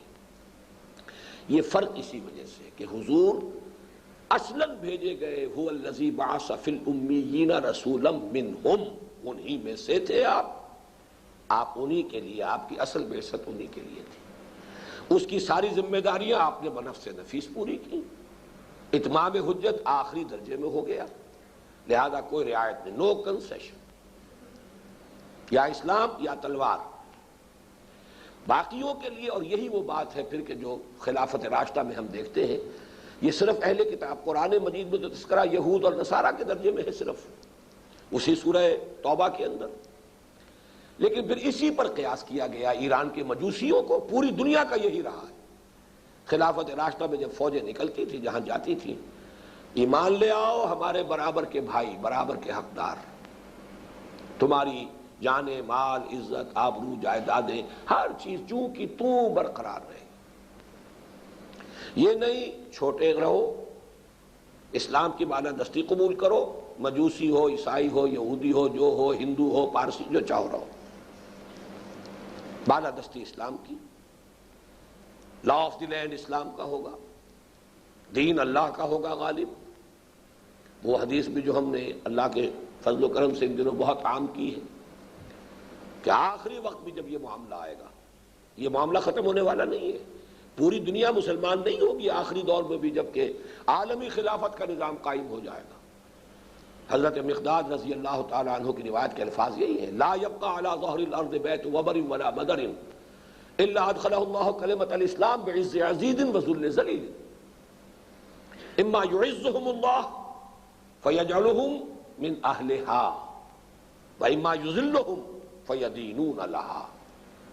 حضرت مقداد پھر کہتے ہیں فقلت ويكون الدين كله لله، رواه الامام احمد رحمہ اللہ، کہ اس روئے ارضی پر کوئی گھر اور کوئی خیمہ ایسا نہیں بچے گا جس میں اللہ کلمہ اسلام کو داخل نہ کر دے، یا اس خیمے اور گھر والوں کے اعزاز کے ساتھ اسلام داخل ہوگا، اسلام داخل ہوگا، وہ بھی مسلمان ہو گئے، ان کے لیے بھی عزت ہے، اعزاز ہے، اور یا پھر وہ مغلوب ہوں گے۔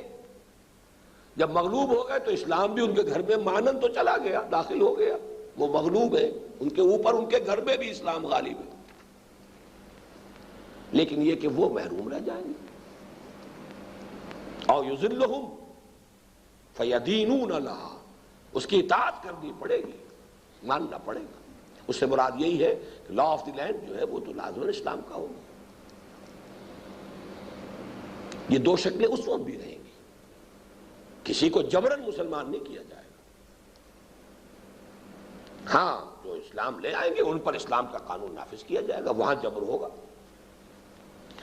تو پہلی بات تو یہ کہ اس کو بھی آپ سمجھ لیجئے کہ حضور کی دو بعثتیں ہیں، اور اس نوع کی بعثت جیسی کہ پہلی بعثت ہوتی تھی کہ اگر قوم ایمان نہ لائے تو لازماً ہلاک کر دی جائے، اس نوع کی بعثت صرف امیین عرب کے لیے تھی، باقی پوری دنیا کے لیے آپ کی بعثت اس نوع کی نہیں ہے، بلکہ وہ اس کے تقاضے اتمام حجت کے پھر آپ کی امت نے جس جس طریقے سے ادا کی اس کے حساب اللہ تعالیٰ اسی کی مناسبت سے، اسی تناسب سے، ریشو پروپورشن سے اللہ حساب لے لے گا۔ ایک اور بات جو بڑا اہم ہے اس ایشو پر، اور وہ در حقیقت حکمت قرآنی کے جو چوٹی کے مسائل ہوتے ان میں سے ہے، جس سے اصل میں ہمارے ہاں صرف صوفیہ نے بحث کی ہے۔ عام خیال یہ ہے کہ رسالت کا مرتبہ اونچا ہے، نبوت کا نیچا ہے شاید، چونکہ نبوت عام ہے اور رسالت خاص ہے۔ ایمان کا درجہ اونچا ہے، اسلام کا تو نیچے ہے، تو عام خیال یہی ہو جاتا ہے، حقیقت اس کے برعکس۔ اصلاً نبوت مرتبہ عروج میں ہے اور رسالت مرتبہ نزول میں ہے۔ اب یہ وہ چیزیں ہیں کہ جن سے میں نے عرض کیا کہ صوفیہ نے بحث کی ہے، اور نبوت کے ساتھ ملحق ہے مقام عبدیت اور مرتبہ ولایت، یہ بریکٹ ہوں گے، یہ تو میں آپ کو بتا چکا ہوں۔ نبی جو رسول نہ ہو اس کی حیثیت کیا ہے؟ ایک ولی اللہ کی۔ فرق کیا ہے؟ شیخ عبد القادر جیلانی رحمۃ اللہ علیہ پر وحی نہیں آتی تھی، حضرت یوسف علیہ السلام پر وحی آتی تھی، باقی فرق جو ہے اور لمبا چوڑا فرق نہیں ہے۔ ہاں معصومیت بھی ہے خصوصی، لیکن یہ کہ بہرحال جو آپ کو کردار نظر آئے گا، لوگوں کو جو کچھ ان کا رویہ نظر آئے گا، نبی جو ہے اس طرح در در ٹھوکرے کھاتا نہیں پھرتا جیسے رسول پھرتا ہے۔ رسول تو مامور من اللہ ہے، کرے کیا؟ اسے تو ایک ایک گھر پر دستک دینی ہے، ایک ایک دروازے پر جا کر ایک ایک دل کے دروازوں کو کھٹکھٹانا ہے، اسے حجت قائم کرنی ہے۔ نبی تو اولیاء اللہ کی طرح ہے، جو اس کے پاس آئے فیض کا طالب ہو فیض پہنچائے گا، جتنی اپنی ہمت ہو وہ کرے گا اپنی فطری طور پر۔ لیکن نبی جو ہے نبوت، اب دیکھیے یہاں پہ لفظ نبون میں نے عرض کیا تھا بلندی، ایک ہے مرتبہ عروج، جب اللہ کا کوئی بندہ اللہ کے سامنے کھڑا ہے، اس سے ہم کلام ہے، یہ مرتبہ عروج ہے۔ اسی کو صوفیہ کہتے ہیں۔ اس کام میں جو اولیاء اللہ جو اس کے لیے محنت کرے، نبوت سے کم تر بات سمجھ لیجئے، اسے کہتے ہیں سیر الی اللہ، اللہ کی طرف بڑھ رہا ہے، تقرب الی اللہ حاصل کر رہا ہے۔ اب اگر اسے کہہ دیا گیا جاؤ اذهب الی فرعون انہ طغی، اب تو پہاڑ سے نیچے اتریں گے نا، آپ نماز پڑھتے تو اللہ کو فیس کر رہے ہیں، اور جب خطبہ دیتے ہیں تو آپ پبلک کو فیس کر رہے ہیں۔ خطبے میں آپ حالت نزول میں ہیں، آپ کی گفتگو لوگوں سے ہو رہی ہے، تبلیغ کر رہے ہیں، تعلیم دے رہے ہیں، تلقین کر رہے ہیں، خطاب کر رہے ہیں، واعظ کہہ رہے ہیں، کس سے گفتگو ہو رہی ہے؟ مخلوق سے۔ نماز پڑھ رہے ہیں، الصلاۃ معراج المومنین، دعا کر رہے ہیں، کس سے بات ہو رہی ہے؟ اللہ سے۔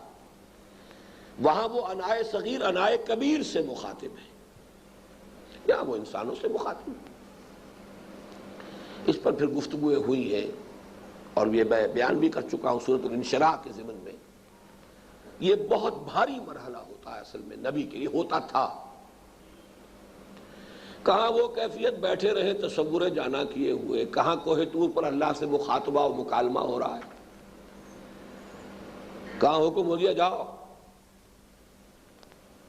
اور جا کر ذرا وہاں پر ایسے ایسے کڑوے جملے سننے پڑے، ہمارے ٹکڑوں پر پلے ہوئے، اور آج ہمیں آ کر ہماری بلی ہمیں بھی آؤ، الم نربک فینا ولیدا، وہی نہیں ہو جسے ہم نے پالا پوسا اپنے گھر کے اندر۔ کہاں وہ اللہ تعالیٰ کے ساتھ، اور کیا کیا شفقتیں ہیں۔ سورہ قصص پڑھیے، سورہ طٰہٰ پڑھیے، کیسی کیسی گفتگو ہو رہی ہے۔ وَأَلْقَيْتُ عَلَيْكَ مَحَبَّةً مِّنِّي وَلِتُصْنَعَ عَلَىٰ عَيْنِي لَقَدْ جِئْتَ عَلَىٰ قَدَرِي يَا موسیٰ، ایسے ہی نہیں آ گئے موسیٰ، وَاصْطَنَعْتُكَ لِنَفْسِي، میں نے تمہیں اپنے لیے تیار کیا ہے، بنایا ہے، ان وادیوں میں سے میں گزار کے لایا ہوں، تمہاری تیاری کی ہے، تمہیں کہاں کہاں ٹرین کیا ہے، کوئی مشن ہے جو تمہارے حوالے، کہاں یہ گفتگو؟ دن ڈھونڈتا ہے پھر وہی فرصت کے رات دن، بیٹھے رہے تصور جانا کیے ہوئے، کہاں یہ کہ جاؤ گلی گلی پتھراؤ سہو اپنے جسم کے اوپر، ہماری بات پہنچاؤ۔ وَلَقَدْ نَعْلَمُ أَنَّكَ يُضِيقُ صَدْرُكَ بِمَا يَقُولُونَ، ہم خوب جانتے ہیں جو کوئی سننا پڑ رہا ہے نبی آپ کو، اس سے آپ کا سینہ بھینچتا ہے، لیکن کیجئے صبر، فَاصْبِرْ عَلَىٰ مَا يَقُولُونَ وَاهْجُرْهُمْ هَجْرًا جَمِيلًا، رہنا انہی میں پڑے گا، جلے کٹے فقرے بھی سنو، پتھر بھی کھاؤ، فرض منصبی ادا کرو۔ تو یہ ہے مرتبہ عروج اور مرتبہ نزول۔ نبوت مرتبہ عروج میں ہے، نبون بلندی کا وہ مادہ بھی وہاں پر، حالانکہ جیسا کہ میں نے عرض کیا اکثر و بیشتر کی رائے ہے کہ نبون سے ہے، لیکن مناسبت اگر کوئی امکان ہے تو اس لفظ کے ساتھ ہے۔ اسی کو اصل میں علامہ اقبال نے اپنے خطبات میں سے غالباً چوتھا خطبہ یا تیسرا ہے جس کو شروع کیا ہے شیخ عبد القدوس گنگوہی رحمۃ اللہ علیہ کے اس قول سے، اور انہوں نے کہا ہے کہ یہ مسٹک ایکسپیرینس اور پروفیٹک ایکسپیرینس، یہاں پروفیٹک جو ہے یعنی میسنجر کے معنی میں، رسالت کا معاملہ، اور وہ ہے نبوت یا ولایت۔ نبوت ولایت عبدیت یہ ایک جگہ کی چیز ہے، عبدہ ورسولہ، نبیہ ورسولہ، تو اصل میں عبدیت کا اور ولایت کا تعلق نبوت سے ہے۔ رسالت کے ساتھ لفظ جو قریب آتا ہے وہ شہادت، بہرحال یہ اپنے وہ فلسفہ شہادت وہ علیحدہ موضوع ہے۔ تو اس حوالے سے محمد عربی بالائے آسماں رفت باز آمد، بخدا اگر من رفتم باز نام دمے، محمد عربی آسمان کے وہ 7ویں آسمان پر پہنچ گئے، واپس آ گئے۔ خدا کی قسم اگر کہیں میں پہنچ گیا ہوتا کبھی واپس نہ آتا۔ اس میں پھر خاص طور پر، اب مجھے صحیح طور پر یاد نہیں کہ یہ بات قاضی ثناء اللہ پانی پتی رحمۃ اللہ علیہ نے لکھی ہے کسی اور نے، حضور کی بے مثال کامیابی کا اصل سبب یہ ہے کہ آپ کا نزول انتہائی کامیاب تھا، انتہائی نزول تھا۔ ایک آدمی بہت بلندی سے بات کرتا رہے تو وہ دوسرے لوگ اسے اپنے میں سے محسوس نہیں کرتے، وہ عظمت ہو جائے گی اس کی، لیکن یہ کہ ایک آدمی نیچے اتر کر لوگوں کے ساتھ آ جائے۔ حضور نے جس قدر اپنے آپ کو عام انسانوں کی سطح پر نیچے اتارا ہے، یہ آپ کی کامیابی کے بہت بڑے اسباب میں سے۔ آپ بائبل پڑھیے، حضرت مسیح نظر آتا ہے کہ ہر وقت بہت بلندی سے بات کر رہے ہیں اور ہر وقت کی لان تان ہے، اپنے حواریین سے بھی، تمہیں یقین نہیں ہے، تمہارے اندر ایمان نہیں ہے، تم بہت کم تمہیں جو ہے وہ اس بات سمجھتے ہو، وہ سارا ہر وقت کا معاملہ، اس لیے فرق بہت تھا۔ اور حضور کی یہ شان جو ہے کہ آپ اگر بیٹھے ہوتے تھے تو بسا اوقات آنے والے کو پتہ نہیں چلتا تھا کہ ان میں محمد کون سے صلی اللہ علیہ وسلم۔ اس طرح گھل مل کر رہنا، اس طرح اپنی بندگی کا اظہار، پھر یہ کہ آپ نے اپنا جو بھی سطح رکھی ہے رہائش کی اور زندگی کے، وہ بالکل عام لوگوں کے ساتھ، تو نزول جتنا ہوگا کامل اتنی ہی دنیاوی کامیابی جو ہے وہ زیادہ ہوگی، اور جتنا یہ فرق و تفاوت رہے گا اتنا ہی ظاہر بات ہے کمیونیکیشن جو ہے گیپ رہ جائے گا، دلوں کو ہاتھ میں لے لینے والی بات اس درجے میں نہیں ہو سکے گی۔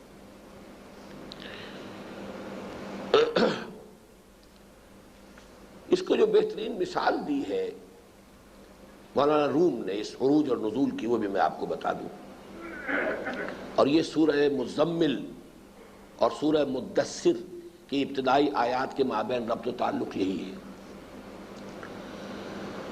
رات کو حضور کھڑے ہوتے تھے اپنے رب کی طرف رخ کر کے، رتل القرآن ترتیلا، یہ مرتبہ عروج ہے۔ دن میں جاؤ ربک فکبر قم فانذر، خبردار کرو، یہ مرتبہ نزول ہے۔ اس کا ایک منطقی نتیجہ نکلتا ہے، یہ بات مولانا روم ہی کہہ سکتے تھے۔ مثال دی انہوں نے کہ جیسے بارش کا سائیکل ہے ہمارے ہاں، پانی جب سمندر سے بخارات ابھرتے ہیں، ظاہر بات ہے ڈسٹلڈ واٹر جا رہا ہے، تو بالکل جو ہے صاف ستھرا پانی جائے گا، بخارات ہے سمندر سے، حرارت سے، نہایت پاک اور صاف پانی جائے گا، کوئی امپیورٹی اس میں ہو ہی نہیں سکتی، ڈسٹیلیشن کا پروسیس ہے۔ اب وہ گیا، جب وہ، یہ ہے عروج، سیلف پیوریفیکیشن کا عروج ہے یہ، اور جب وہ پھر اترتا ہے بارش کی شکل میں تو فضا کو دھوتا ہے کہ نہیں دھوتا؟ فضا کی کثافتیں اپنے اندر جذب کرتا ہے کہ نہیں کرتا؟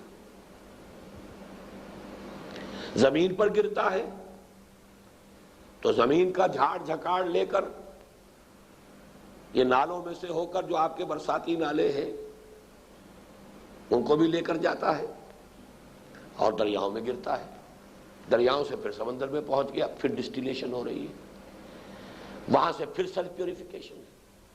یہ گویا کہ دن اور رات کا سائیکل ہے۔ اب یہاں جو امپیورٹی جو ہے اس مرتبہ نزول میں نبی یا کسی داعی کو ہوگی، وہ کیا ہے؟ طبیعت پر کچھ نہ کچھ ملال تو آئے گا نا، اس نے مجھے کیا کہہ دیا۔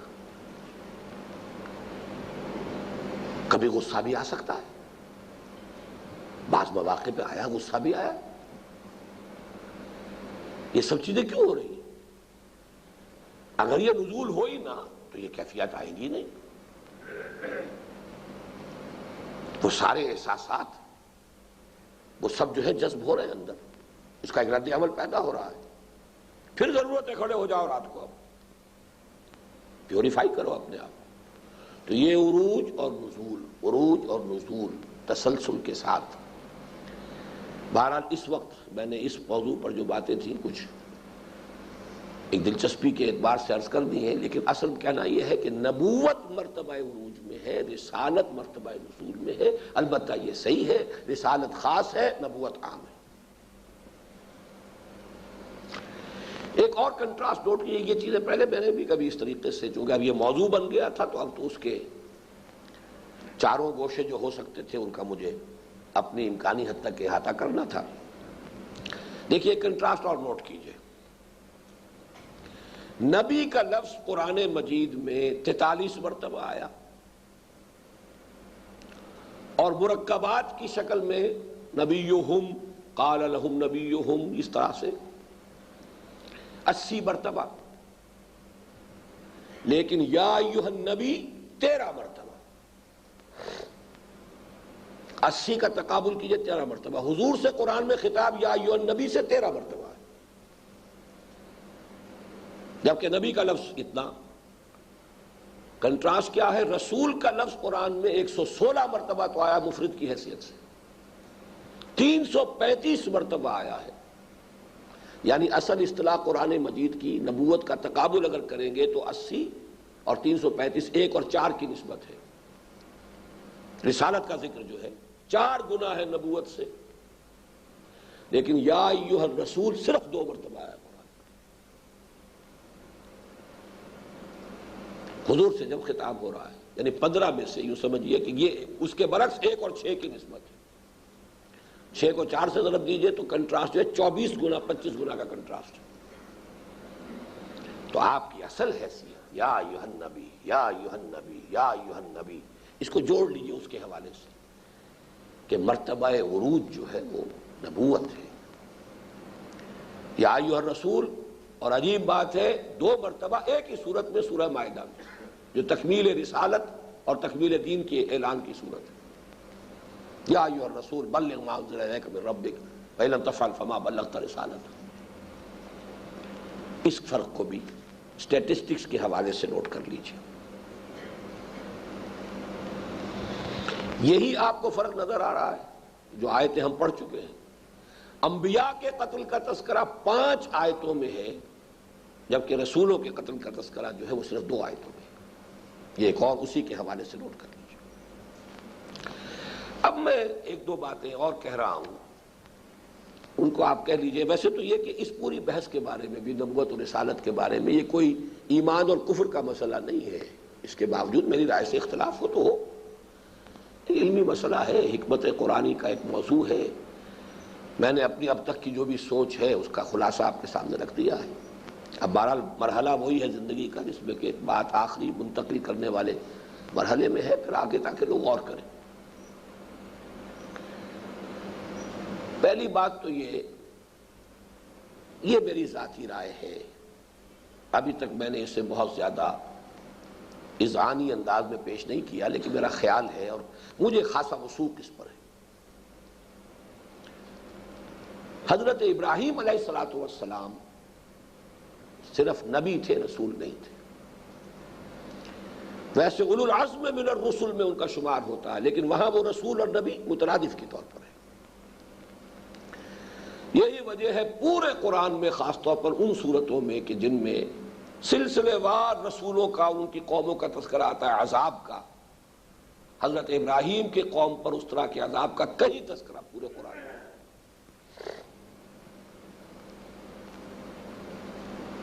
حضرت نوح علیہ السلام کی قوم ہلاک کر دی گئی، حضرت ابراہیم سے پہلے حضرت ہود، حضرت صالح کی قومیں ہلاک کر دی گئی۔ یہاں یہ ہے کہ حضرت ابراہیم کو اٹھا کر بھی انہوں نے آگ میں پھینک دیا، اس کے بعد بھی اس قوم پر کسی عذاب ہلاکت یا استیصال کا تذکرہ نہیں۔ ایک جگہ پر ہے معذب قوموں میں، شاید بعد میں کسی مرحلے پر کوئی ان کے اوپر عذاب آیا ہو، لیکن وہ انداز، بلکہ اکثر و بیشتر جو جوڑے ہیں مکی صورتوں کے، یہ میں دورہ ترجمہ قرآن میں اس کو واضح کر دیا کرتا ہوں، مکی صورتوں کے جوڑے ہونے میں ایک خاص تقسیم یہ بھی ہے کہ جوڑے کے ایک فرد میں جو ہے تذکیر بے آلاء اللہ زیادہ ہوتی ہے، دوسرے میں تذکیر بے ایام اللہ۔ ایک میں رسولوں کے حالات واقعات زیادہ آئیں گے، جیسے سورہ اعراف، ایک میں سورہ انعام جو ہے اس کا جوڑا، اس کا ذکر ہی نہیں، قوموں پر عذاب کا ذکر ہی نہیں، انبیاء کے ناموں کا گلدستہ مل گیا یا حضرت ابراہیم کا تذکرہ مل گیا. اور سورہ اعراف میں حضرت نوح، حضرت ہود، حضرت صالح، حضرت لوط، حضرت شعیب، حضرت موسیٰ، چھ نبی. اکثر و بیشتر یہ ہوتا ہے جہاں کوئی تھوڑا سا جوڑ ملانا ہو کہ حضرت ابراہیم کا تذکرہ کر دیتے صرف کہ جب حضرت لوط کی قوم کو عذاب دینے کے لیے فرشتے گئے تو ان کی خدمت میں بھی حاضر ہوتے گئے اور حضرت اسحاق کی بشارت دیتے گئے، بس. باقی وہ نوح کی قوم، ہود کی قوم، صالح کی قوم، لوط کی قوم، شعیب کی قوم، ان کا تذکرہ موجود ہوگا. حضرت ابراہیم کی قوم پر کسی عذاب کا تذکرہ نہیں. تو میرے نزدیک جب ٹیکنیکلی ہم ڈیفرینشیٹ کریں گے نبوت اور رسالت میں، تو حضرت ابراہیم علیہ السلام نبی تھے. اسی لیے وہ بات نظر نہیں آ رہی کہ کسی ایک علاقے کو آپ نے جم کر جو ہے اتمام حجت کیا. آج مصر چلے گئے ہیں، ابھی شام میں ہے، ایک بیٹے کو جا کر آباد کر دیا اللہ کے حکم سے. یہ حجاز میں بھتیجا رسول ہے، اور بھتیجے کی وہ جو جس قوم کی طرف بھیجا گیا ہے اس کی رسالت کا وہ نتیجہ بھی نکل آیا ہے. وہ ایمان نہیں لائے تو پورے دونوں کے دونوں شہر تہس نہس کر دیے گئے. لیکن حضرت ابراہیم علیہ السلام جو بھی نقشہ سامنے آتا ہے کہ کوئی بڑے ایک شیخ ہے، قبیلے کے بڑے شیخ ہیں، قبیلہ ہے بڑا، اس کے شیخ ہیں، پیٹریارک، نیک اللہ کے بندے، اللہ تعالیٰ کے ساتھ نہایت خلوص و اخلاص کا تعلق رکھنے والے ابراہیم خلیل اللہ، اللہ کے دوست. اب دیکھیے ولی اللہ اور خلیل اللہ، واتخذ اللہ ابراہیم خلیلا. تو یہ ہے ایک میرا خیال کہ حضرت ابراہیم علیہ السلام نبی تھے، رسول نہیں تھے. یہی وجہ ہے کہ ہر جگہ آپ کو یہی فرق ہوگا. سورہ ذاریات میں دیکھیں گے تو وہی ہوگا. باقی قوموں پر عذاب کا تذکرہ، حضرت ابراہیم کا تذکرہ صرف اس اعتبار سے کہ وہ فرشتے جو آئے انہوں نے وہاں پر حضرت ابراہیم سے پہلے خدمت میں حاضری دے کر اور وہاں بشارت دے دی. ایک بات اس سے بھی آگے بڑھ کر کہہ رہا ہوں، اور اس میں در حقیقت میں ریفر کرنا چاہتا ہوں ڈاکٹر رفیع الدین صاحب کو. انہوں نے ارتقاء کے مختلف مراحل کا تذکرہ کیا ہے. ہم تو ارتقاء کے نام سے ایک ہی چیز کو جانتے ہیں، وہ حیوانات کا ارتقاء جو ہے. انہوں نے اس کے کئی مرحلے بیان کیے. پہلا فزیکل ایوولوشن کا دور تھا، جس کے دوران جو ہے وہ جو مرکبات وجود میں آئے، کمپاؤنڈز، ان آرگینک، اس سے پھر بڑھتے ہوئے آرگینک کمپاؤنڈز، بہت کمپلیکس آرگینک کمپاؤنڈز. اور یہ آرگینک کمپاؤنڈز ہیں جن میں حیات کی صلاحیت ہے. اس مرحلے پر آ کر فزیکل ایوولوشن کا مرحلہ مکمل ہو گیا. اب بایولوجیکل ایوولوشن شروع ہوا ہے. اب وہ جرثومہ ایک اور اس سے بایولوجیکل وہ سارا جو بھی آج کل ہم سمجھتے ہیں ٹری آف ایوولوشن، اس کے ٹاپ پر ہومو سیپینس وجود میں آ گیا. ہومو سیپینس آ گیا، بایولوجیکل ایوولوشن کا پروسیس ختم ہوا. اب پلین بدل رہا ہے، لیول بدل رہے ہیں. پہلے وہ پلین ہی اور تھا، فزیکل ایوولوشن. اب بایولوجیکل ایوولوشن، اس کے بعد psychological and intellectual evolution.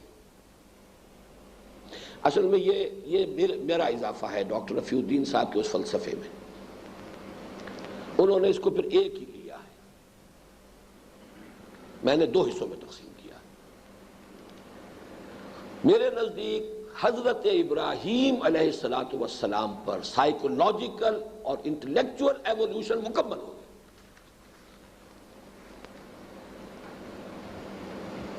Height ہے، بدترین قسم کے مشرکانہ ماحول میں ہر طرح کا شرک تھا، کھٹا ٹوپ اندھیرے، تہ برتہ، ظلمات بعضها فوق بعض. سیاسی شرک بھی تھا، بادشاہ بنا بیٹھا ہے خدا. بت پرستی کا شرک بھی تھا، ستارہ پرستی کا شرک بھی تھا، کون سا شرک وہاں نہیں تھا؟ اور اس میں وہ سلیم الفطرت انسان، توحید خالص،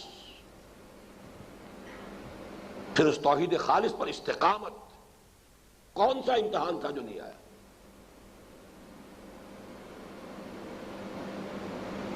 تو یوں سمجھیے کہ اب میں اس کو کہہ رہا ہوں کہ میرے نزدیک نبوت کی تکمیل ہو گئی ہے حضرت ابراہیم علیہ السلام، سائیکولوجیکل انٹلیکچوئل ایوولوشن اپنی انتہا کو پہنچ، انفرادی اعتبار سے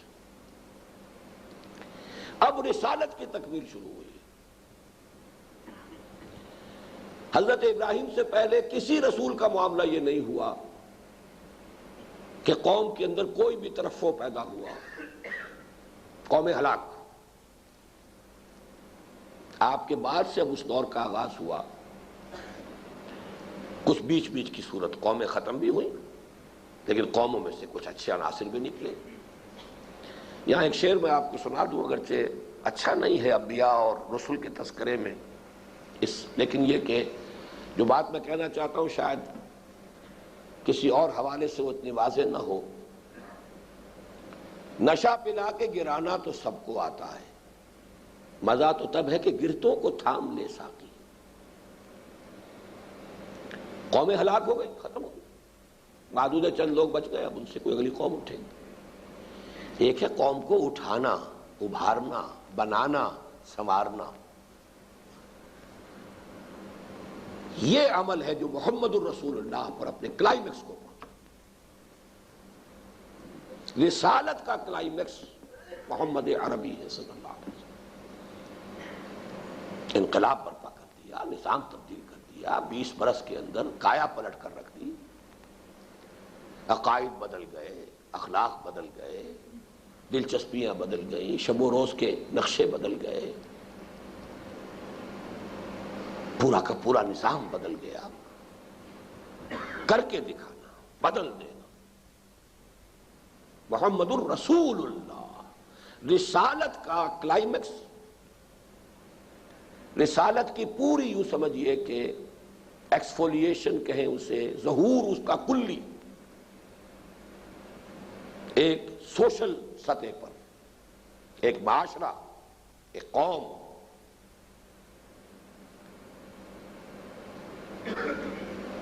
مصطفیٰ اندر حرا خلوت گزید، قوم و آئین و حکومت آفرید۔ ایک نئی قوم، نیا آئین، نئی حکومت، نیا نظام پیدا کیا۔ یہ کلائمیکس ہے نبی اکرم صلی اللہ علیہ وسلم۔ البتہ ایک بات کا مغالطہ نہ ہو جائے، یہ جتنے لیولز ہیں ایوولوشن کے، ظاہر بات ہے وہ پچھلا ایوولوشن کا لیول تو برقرار رہتا ہے نا، یہ نہیں ہوتا کہ وہ ختم ہو گیا۔ فزیکل ایوولوشن کا جو بھی آخری حاصل تھا وہ برقرار رہا۔ اب ایوولوشن جو ہے بائیولوجیکل لیول پر شروع ہوا، بائیولوجیکل لیول انتہا کو پہنچ گیا ہومو سیپینز پر، اب وہ برقرار رہا ہے، وہ مینٹین ہوا۔ اب اس کے اندر سائیکولوجیکل اور انٹلیکچوئل ایوولوشن کا پروسیس شروع ہوا۔ وہ جب اس انتہا کو اور وہ برقرار رہتے ہوئے وہ نبوت کی وہ سطح تو برقرار ہے۔ اب یہ ہے کہ رسالت کا وہ مرحلہ جو ہے اپنی تکمیل کو پہنچا ہے محمد عربی صلی اللہ علیہ وسلم۔ اب صرف ایک اس میں ایوولوشن کا مرحلہ باقی ہے، گلوبلائزیشن۔ وہ جو ایوولوشن محمد الرسول اللہ صلی اللہ علیہ وسلم کی زندگی میں جو اپنی انتہا کو پہنچ گیا تھا، اب اس کی عالمی سطح پر توسیع، and that would be the end of this creation۔ یہ بساط جو اللہ نے بچھائی تھی، یہ زمین، یہاں انسان، یہاں کی تخلیق، اس کے بعد کوئی اور پلین نہیں ہے ایوولوشن کا۔ اسی لیے حضور فرماتے ہیں بعثت انا وساع کہاتین، میں اور قیامت تو اس طرح آئے ہیں، جڑے ہوئے ہیں، آگے کوئی اور نہیں ہے پلین۔ تو اصل میں ڈاکٹر رفیع الدین صاحب نے 4 مراحل میں ان کو کیا، میں اس کو 5 میں کرتا ہوں، اور یہی کہ میرے نزدیک حضرت ابراہیم علیہ السلام، یہی وجہ ہے کہ دیکھیے حضرت ابراہیم کی نسبتیں، واتخذ اللہ ابراہیم خلیلا انی جاعلک للناس اماما، امامت الناس ابراہیم کی ہے۔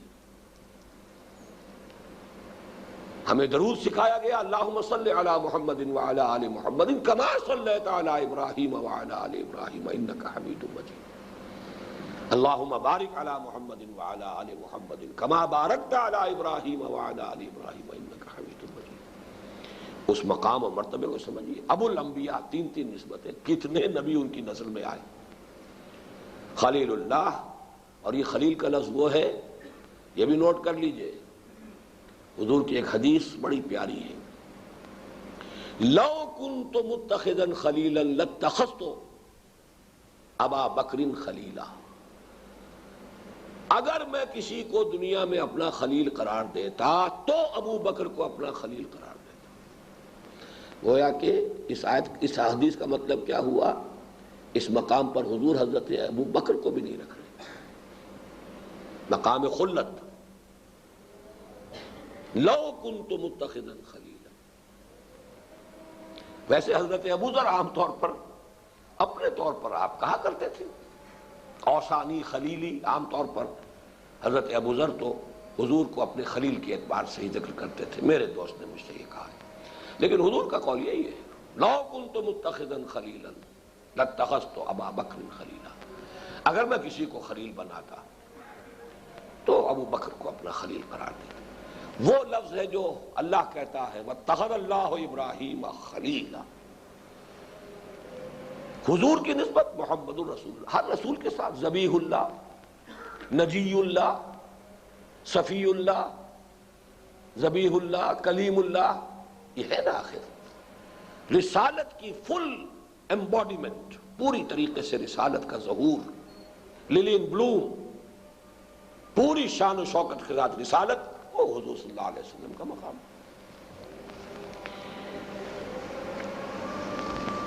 آخری بات جو ویسے میں بیان کر چکا ہوں کہ اس مسئلے کے حوالے سے نبوت اور رسالت، یہ جو آخری دور کی جو میں نے باتیں عرض کی ہے، جو میری کتاب بھی ہے اب موجودہ اور سابقہ مسلمان امتوں کا ماضی حال و مستقبل، مجھے سب سے زیادہ اس کے لیے کلید اسی مسئلے سے ملی، اس لیے کہ قرآن دیکھیے محکمات میں سے یہ بات ہے کہ قرآن قرار دیتا ہے حضرت مسیح علیہ السلام کو رسولا الی بنی اسرائیل، اور یہ بھی ثابت ہے کہ بنی اسرائیل نے آپ کو رد کر دیا، اور یہ بھی ثابت ہے کہ اب تک ان پر عذاب استیصال نہیں آیا۔ There is a question mark۔ اس کا حل یہ ہے کہ صرف یہ ایک ایکسیپشن اس معنی میں ہے، اس درجے میں، جس کو آپ کہتے ہیں ججمنٹ ریزروڈ، ابھی ایگزیکیوشن نہیں، ہو کر رہے گی، اور وہی آئیں گے ان پرسن حضرت مسیح جو ان کی طرف رسول بنا کر بھیجے گئے تھے۔ استثناء صرف یہ، قانون مستقل نہیں ختم ہوگا، قانون پورا ہوگا، اس کے سارے تقاضے پورے ہوں گے، اور اسی کی خبریں دی گئی ہیں۔ لہذا مجھے تو اصل میں احادیث میں جو کچھ نظر آتا ہے وہ قرآن کی تفسیر نظر آتا ہے۔ کسی اور کو شک ہوا کرے، وہ بیٹھا رہے اس کا راوی فلاں، اس کا راوی یہ ہے، اس کا اس کے اندر یہ کمی ہے، اس میں وہ ہے، یہ کرتے رہے۔ ویسے تو یہ کہ نزول مسیح کی روایات جو ہیں وہ تو متواتر کے درجے میں ہے۔ مولانا انور شاہ کاشمیری رحمۃ اللہ علیہ کی پوری کتاب اسی پر ہے۔ ہمارے ہاں آج بڑے بڑے مسلمان مفکرین اس معاملے کے اندر جو ہیں، چاہے زبان سے نہ کہیں، دل میں دغدغہ رکھتے ہیں کیسے مان لیں، انہونی سی بات ہے۔ باقی قادیانیوں نے، منکرین سنت نے، انہوں نے تو خیر جڑ اکھاڑ دی ہے۔ اکثر جدید تعلیم یافتہ لوگوں کے ذہنوں میں ان باتوں کے لیے گنجائش ہی نہیں۔ بہت شریف ہوں گے تو غض بصر کر لیں گے، نگاہیں بند کر لیں گے، زبان روک لیں گے، کچھ کہیں گے نہیں، دل میں چور ہے۔ مجھے یقین کامل حاصل ہے، مجھے قرآن کے بٹوین دی لائنز، قرآن کے بین الصدور وہی کچھ نظر آ رہا ہے کہ جو حدیث میں ہے کہ یہی ہوگا۔ یہ کوئی مسیح کا معاملہ ہو ہی نہیں سکتا، تو مسیح عیسیٰ ابن مریم کا معاملہ، وہ رسول بنا کر بھیجے گئے تھے، اور وہ قتل نہیں ہو سکتے تھے، اسی لیے ان کو آسمان پر اٹھا لیا اللہ تعالیٰ۔ اب یہی شکل تھی کہ اسی وقت ان کو ہلاک کر دیتے، نہیں، روک لیا ہے معاملہ۔ اور روکا بھی کیوں ہے کہ تمام امتوں میں جو افضل ترین امت ہے اور اس کا جو زیادہ افضل حصہ ہے اس پر عذاب الہی اس مغضوب علیہم قوم کے ہاتھوں آنا ہے، جس کے لیے میں الفاظ استعمال کرتا رہا ہوں، to add insult to injury. کسی راجپوت کو جوتے لگوائے جائیں کسی چمار کے ہاتھوں، تو جوتا ہی ہے، چاہے چمار کا ہو چاہے راجپوت کا ہو، لیکن ہاتھ جو ہے جس کے ہاتھ میں جوتا وہ چمار کا اگر ہو تو معلوم ہوا کہ اب یہ صرف جوتا نہیں لگا، کچھ اور بھی لگا ہے ساتھ۔ یہ ہے جو حشر ہونے والا ہے اس امت کے خاص طور پر افضل حصے کا، عرب۔ اور جو لگ رہے ہیں جوتے، ایک نیا سے نیا جوتا روز آ رہا، ہاشمی خاندان کا بادشاہ، 46 برس کی جو ہے وہ دشمنی، بری دی ہیچٹ، گلے مل رہے ہیں، اور ہے کیا، سب کے سب گئے، زبردست کا ٹھینگا سر پر اور یہود کا جوتا سر پر، یہ ہو رہا، بڑی سخت عذاب، بڑی سخت سزا ملنے والی۔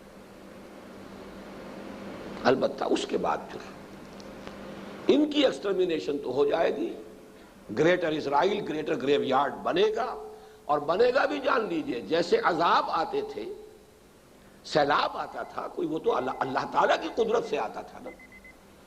حضرت نوح کے ساتھیوں نے تو نہیں ہلاک کیا تھا پوری قوم کو، قوم عاد کو کیا حضرت ہود علیہ السلام کے ساتھیوں نے ہلاک کیا تھا؟ وہ تو نیچرل کیلیمٹیز آپ کہیں گے۔ بالکل اسی طرح حضرت مسیح علیہ السلام جب آئیں گے ان قوتوں سے مسلح ہو کر آئیں گے جو بالکل نیچرل نہیں ہے۔ حدیث میں آتا ہے جہاں تک ان کا سانس کا اثر پہنچے گا یہودی پگھل جائے گا، اور جہاں تک ان کی نگاہ جائے گی ان کی سانس کا اثر بھی جائے گا۔ کہیں صرف نگاہ کا تذکرہ ہے، جسے معلوم ہوتا ہے کوئی لیزر بیمز ہوں گی، کوئی بہت زبردست ان کی آنکھوں میں اللہ پیدا کر دے گا، تو یہ اور کون ہلاک کرے گا انہیں؟ وتھ پاور آن ارتھ۔ یہ تمام چیزیں اس پورے فلسفے کے ساتھ بالکل ہم آہنگ ہیں، جڑی ہوئی ہیں۔ اور ہمارے ایک ساتھی جو آج کل یہاں 1 ایئر کورس میں آئے ہوئے ہیں، مجھے اتنی زیادہ معلومات نہیں تھی، امریکہ سے باسط بلال، انہوں نے بتایا ہے کہ امریکہ وغیرہ میں، ویسٹرن ورلڈ میں آرمیگڈون کا تو اتنا چرچا ہے اس وقت کہ یونائٹڈ اسٹیٹس جو ہے اس کے ساؤدرن ریجن میں تو لوگ بنکرز بنا رہے ہیں کہ آرمیگڈون آ رہی ہے، اور وہ ایٹمک جو ہے اس ایکسپلوژن کو بھی لے سکے، بنکرز ایسے تیار کر رہے ہیں لوگ اپنے طور پر، اتنی یقینی کیفیت کے ساتھ۔ الملحمۃ العظمیٰ، ایک پورا یعنی عیسائی خاص طور پر جو ان کا مذہبی طبقہ ہے اس کے اندر اس کے بارے میں کوئی اجتماع نہیں ہے۔ سوئے ہوئے وہ ہیں کہ جن کو بڑی تفصیلی خبریں جو ہیں احادیث کے اندر محمد رسول اللہ صلی اللہ علیہ وسلم دی ہوئی۔ بہرحال اس مسئلے میں بھی یہ سارا فلسفہ نبی اور رسول کا ایک بیسک ڈفرنس ہے۔ حضرت مسیح رسول تھے، عقل نہیں ہو سکتے تھے، اس لیے آسمان پر بالکل معجزانہ طریق پر انہیں اٹھایا گیا۔ وہ جن کی طرف بھیجے گئے تھے انہوں نے کفر کیا، وہ عذاب استیصال کے مستحق ہے، اور وہ آ کر رہے گا، اور انہی کے ذریعے آئے گا۔ بس یوں سمجھیے 2000 سال کا فصل یہ ضرور بیچ میں ڈال دیا گیا، تو اللہ تعالیٰ کے لیے تو یہ 2 دن کا فصل ہے، 1000 برس اس کے ہاں کا 1 دن ہے، اس کی تو تقویم جو ہے بڑی لمبی ہے۔ باقی یہ کہ جہاں تک اس کا صغرا کبرا، اس کا فلسفہ، اس کی حکمت، اس کے دلائل، ان کے اعتبار سے یہ بات پوری طریقے پر آرٹیکولیٹڈ ہے، مربوط ہے، منطقی طور پر نقل اور عقل دونوں اس کے اندر جمع ہو جاتے ہیں۔ اقول قولی ھذا واستغفر اللہ لی ولکم ولسائر المسلمین والمسلمات۔